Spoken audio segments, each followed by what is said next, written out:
Hello mga idol, kumusta kayong lahat dyan? At welcome sa ating bagong episode sa ating munting vlog, ang Sabong Idol Canada.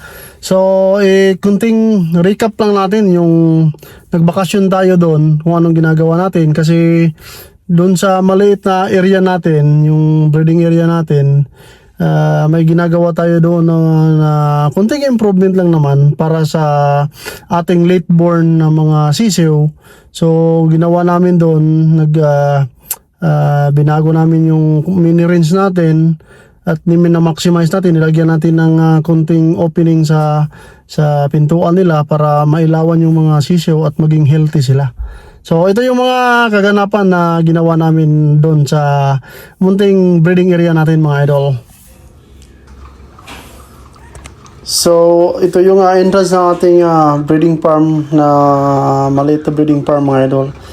So, ito yung breeding cottage cage natin. At saka dito, makikita nyo sa itong may arrow, dito lalagyan natin ng extension para sa ating mga sisiw na makalabas sila. Ilalagyan natin ng net. Dahil marami na tayong late born. May 4 na batch tayo sa late born. Pero unti-unti namang nabibenta natin sa day-old. So yung mga natira lang, yun lang yung natin, alagaan. At pag 2 months, pwede na natin i-release ulit. So ito yung first batch.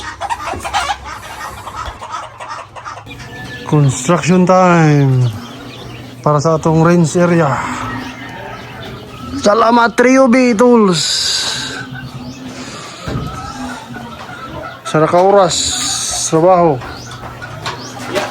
Mana? Ha?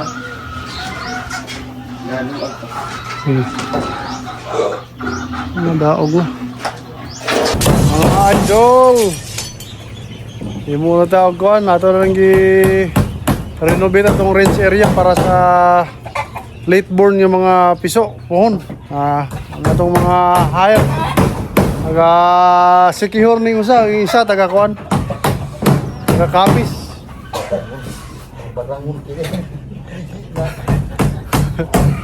Muli atong mga hire o 4 ka kwarto para sa ato ang late born na tanan, para natin mapawingbanan po natin pang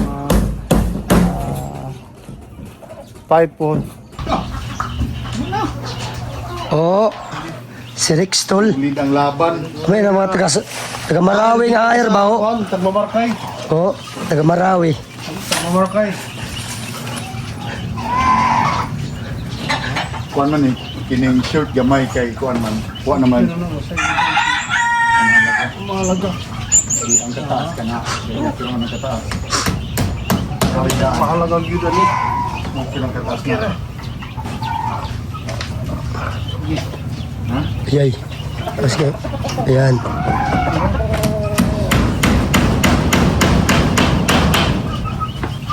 Bukan siya ang mahalaga. Talaga na unang Kuyaw ang hire ba ho? Taga Marawi. Si Mana na kay nga ni. kuan gyud na. Oo. Kuan na hire ang kuan. Sakay pa ni Kuan Roro. Na Rex, hindi nga nakuha pa niyo ang kuan. Jay, basig makakita ka ni Jay. Nga panday ho. Kamu taga Bohol. Pero kani taga Marawi ra ni ho. Marami yun. Paano na ito na rin?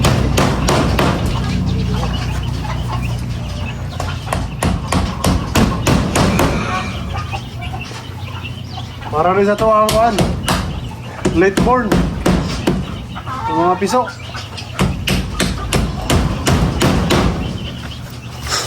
Matik na ba?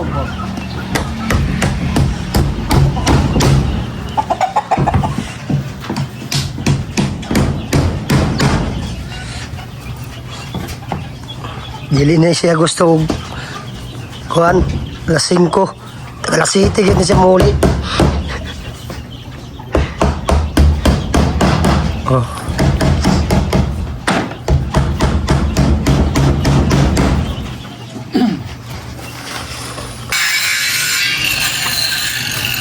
Tuloy yung Rex. Nga panday ba? So dito mga idol, ginagawa natin ng takip yung sa harapan ng mini range natin. 4 kasi ito na kwarto. So nilagyan natin ng takip para hindi mahanginan yung mga sisiw natin. Kasi from week old, dito na sila, transfer na natin. Saka bukas, mag-extension na tayo dito sa yung tinatayuan ko ng labasan nila. Para pag open ng mga pinto dito, lalabas yung sisiw, magpapainit. Saka magiging healthy sila pag naarawan. Kasi pag andun lang sila sa ilalim, so parang wala silang lakas. Kaya mas masigla ang sisiw pag nainitan at nakalabas, nakatuka ng mga dahon. Kailangan din nila yon. So kahit kunting area natin, pinagsisikapan natin na ma-maximize natin. Oh, may buyer pala tayo dumating. So, isa to sa mga suki natin mga idol na kukuha ng mga sisiw na day old sa late born. So, na-prepare ko na sa kanila yon. So, ibibigay ko sa kanila ngayon. Yun, nabigay na natin yung mga sisiw na order ng client natin mga idol.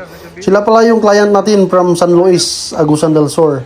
Salamat sa inyo, Sir Idol Rolando Lingues.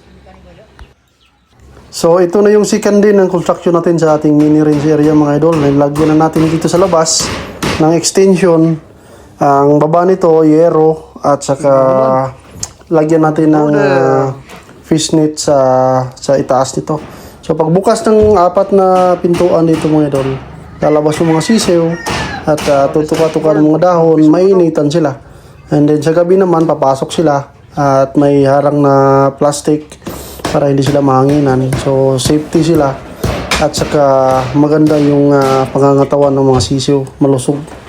So, pinabanatan natin to para mas maalagaan natin ng maayos ang ating mga sisiw at hindi sila sakitin sa paglaki.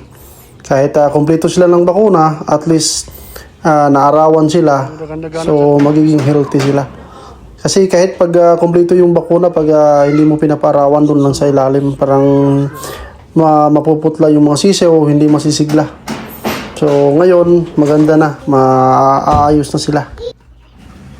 So ito, nalagyan na natin ng yero sa baba at saka range net sa itaas mga idol. So maya tapos na to at lalagyan na natin yung mga sisiw. Kasi lalagyan muna natin ng sirin doon sa ilalim ng mga kwarto. So ito na mga idol, ilalagyan na natin ng sirin. At bawat kwarto nito at saka ikukumpak natin bago yung lagay natin yung plastic tray na mating niya para sa mga patukaan at hindi siya madumihan. Then after nito mga idol, lagyan natin siguro ng mag-spray tayo ng disinfectant para before natin sila malagay ang mga sisiw, at least na natin, sanitize natin yung area. So ito yung kaganapan ngayon na second day. So maya ilalagay natin yung mga sisiw.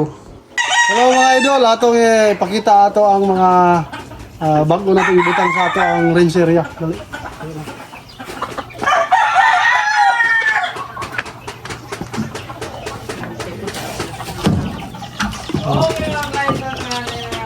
Sige.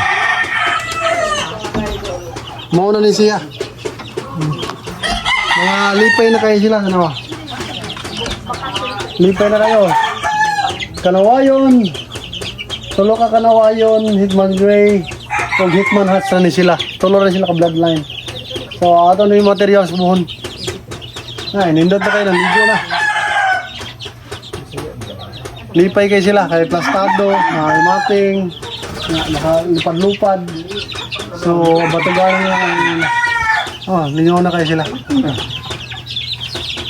So, ito mga idol, tuwang-tuwa na yung, happy na yung mga sisiw natin na 3 weeks old. At nakakalabas na sila from brooder. So, yun, masisigla. So, magandang tingnan pag masisigla yung mga sisiw natin. So, apat to sila na room. So, apat na batch sa late board. So, ito yung range 2 na kabilang kwarto. So, masisigla na to sila mga idol. At lagay na sa, nababa na natin sila. Nabakunahan na din natin ng Valpax.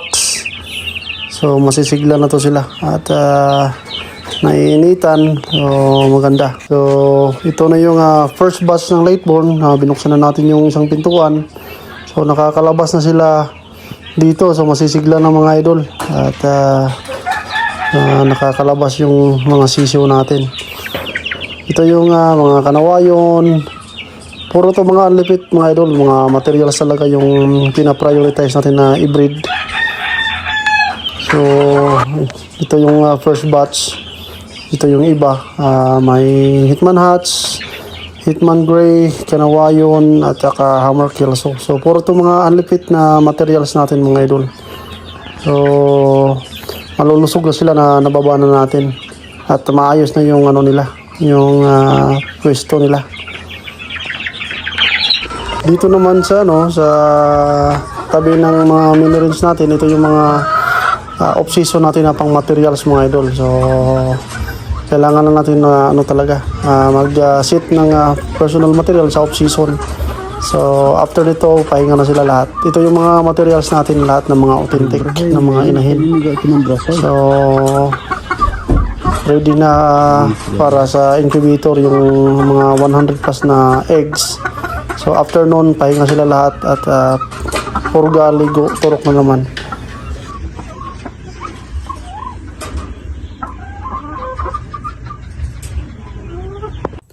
So, yun lang mga idol. Salamat sa inyong time. Salamat sa inyong pagpapanood dito sa ating munting vlog.